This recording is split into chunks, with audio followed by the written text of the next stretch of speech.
Caríssimo presidente Renan Calheiros, na pessoa de quem cumprimento não só os demais componentes da mesa, como também as senhoras senadoras, as senhoras deputadas, demais parlamentares, servidores, inclusive servidores do Tribunal Superior Eleitoral, meus colegas ministros do Tribunal Superior Eleitoral aqui presentes, ministra Laurita Vaz, ministra Luciana Lócio, ministro Henrique Neves, ministro Admar Gonzaga, ministro Tarcísio, minhas senhoras e meus senhores. Não posso, presidente, deixar de exteriorizar a honra de, pela primeira vez, ter tomado assento na mesa desta augusta casa e ter tomado assento para constatar, para testemunhar engajamento ímpar na oportuna campanha pela participação da mulher na política. E vejo o engajamento do Executivo, o engajamento do Legislativo, o engajamento do Judiciário, ao fim, o engajamento de toda a sociedade brasileira. Devemos buscar, passo a passo, a prevalência dos valores constitucionais. E se abrirmos a Carta da República, vamos notar que no artigo 1º surgem como fundamentos desta República a cidadania, a dignidade da pessoa humana, o pluralismo político, sendo objetivos, e aí penso esses objetivos, a construção de uma sociedade livre, justa e solidária, a redução das desigualdades sociais, o afastamento de preconceitos de qualquer espécie, e aí incluímos o preconceito quanto ao gênero. Mas há um princípio maior implícito na lei das leis, que é a Constituição Federal. E esse princípio sinaliza a necessidade de adotar-se uma ótica voltada ao tratamento igualitário. A quadra vivenciada. É fato notório que a população brasileira é constituída em maior número pelas mulheres. Mas o que temos em termos de participação feminina na política? Nós temos a minimização dessa participação. Se fizermos um levantamento quanto às prefeituras, vamos notar que menos de 10% das prefeituras são dirigidas por mulheres. Nas câmaras de vereadores, essa percentagem sobe um pouco, mas não ultrapassa os 12%. Nas assembleias dos estados que compõem a federação, a percentagem está em cerca de 10%. Governança estadual. Nós temos apenas 2 estados governados por mulheres. E aí a percentagem fica em torno de 7%. Na Câmara dos Vereadores, considerados os 513 integrantes, nós temos 46 deputadas federais e aí é alcançado, em descompasso com o maior número considerado a população brasileira, a percentagem de 8%.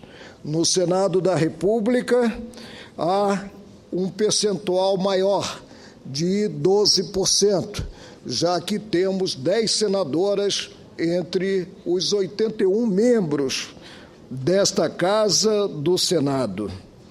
Mas há um contraste até mesmo estimulante, porque no cargo maior da República nós temos uma mulher, a presidente Dilma Rousseff. Qual é a posição do Brasil no ranking mundial da participação feminina na política? Nós estamos no 156º lugar. É algo que gera perplexidade e, diria mesmo, nos envergonha a todos brasileiros. Relembro minha origem. A minha origem como juiz que está na Justiça do Trabalho. O que havia até o advento da consolidação das leis do trabalho? A relação jurídica, tomador-prestador de serviços, era regida pelo Código Civil, prevalecendo as ideias napoleônicas sobre a liberdade de contratar. Mas essa liberdade acabava por submeter o prestador dos serviços, já que na vida precisamos optar, e geralmente optamos pela fonte do próprio sustento, ao tomador dos serviços. A única forma de caminhar-se para um equilíbrio, consideradas as relações jurídicas, é ter-se o peso da lei, o peso de normas que não se mostram simplesmente dispositivas, incidindo ao sabor da manifestação da vontade, mas de normas que são imperativas. A Lei das Eleições, a Lei 9.504 de 97, previu o sistema que posso rotular como primeiro passo dado o sistema de cotas. E aí lançou-se a previsão de ter-se um piso, e refiro-me aqui aos dois gêneros, masculino e feminino, de 30%. Mas, de forma tímida, previu-se que a observância dessa percentagem mínima decorreria da vontade dos partidos políticos, consubstanciando o preceito uma mera faculdade. Mas o Congresso avançou, o presidente Renan Calheiros, e substituiu em 2009 essa faculdade por uma obrigatoriedade na observância dessa percentagem mínima de 30%. Mas, lastimavelmente, a visão machista acaba por prevalecer. E aí surge um filtro que eu diria que não é um filtro salutar, não é um filtro bem-vindo, é um filtro pernicioso. Refiro-me, presidente, às convenções. E se tem uma justificativa inaceitável para não se observar o quantitativo mínimo de participação feminina na disputa eleitoral, a falta de candidatas. E quase sempre, afastada a sensibilidade dos partidos políticos, o que se tem, salvo raras exceções e a presença nesta casa de senadoras e deputadas revelam essa exceção, a escolha de candidatas verdadeiras candidatas que devem simplesmente, sob o ângulo formal e não considerada a realidade, apresentarem-se para o certame eleitoral.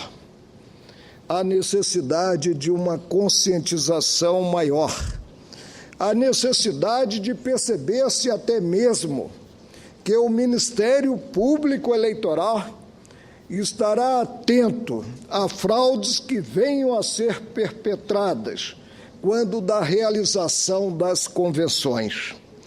Em síntese, presidente, o país do faz de conta deve transformar-se em um país realmente republicano, observando-se, acima de tudo, a ordem jurídica.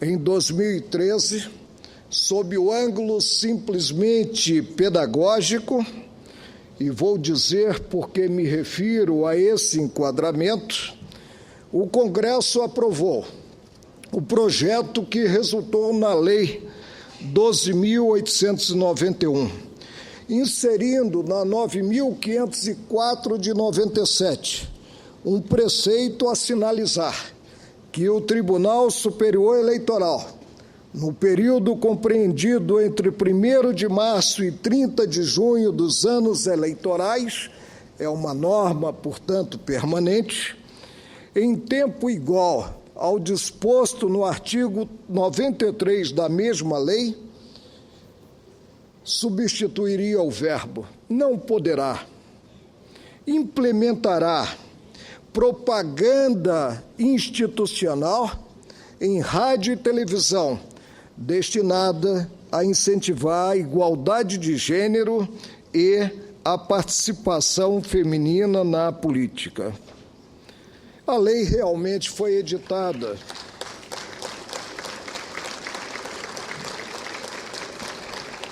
A lei realmente foi editada no período crítico de um ano que antecede às eleições. Mas a aplicação quanto a esse item é imediata. E por que é imediata? Porque a publicidade institucional é ditada pelo texto maior, pela própria Constituição Federal, no que prevê a anterioridade para a aplicação da lei nova eleitoral, a repercutir no processo respectivo de um ano. E, repito, a nossa Constituição Federal preconiza, acima de tudo, o tratamento igual dos cidadãos. Antes de vermos a propaganda, conclamo a todos, em especial os partidos políticos, cumprimentando a ministra Leonora Minicucci pelos 10 anos dessa importante secretaria, que é a secretaria que trata dos assuntos ligados às políticas relativas às mulheres. Reitero o sentimento de honra por falar desta tribuna no Senado da República, ressaltando a confiança na campanha que certamente apresentará resultados profícuos. Conclamos, avancemos socialmente, observemos a lei das leis que a todos indistintamente submete, que é a Constituição Federal. E em arrobo, presidente, se Vossa Excelência me permite, e os presentes também, em arrobo de retórica, digo-lhes com absoluta certeza da boa procedência dessa expressão: todo poder à mulher, esperança de um Brasil mais equilibrado. Muito obrigado pela atenção e vejamos os filmes.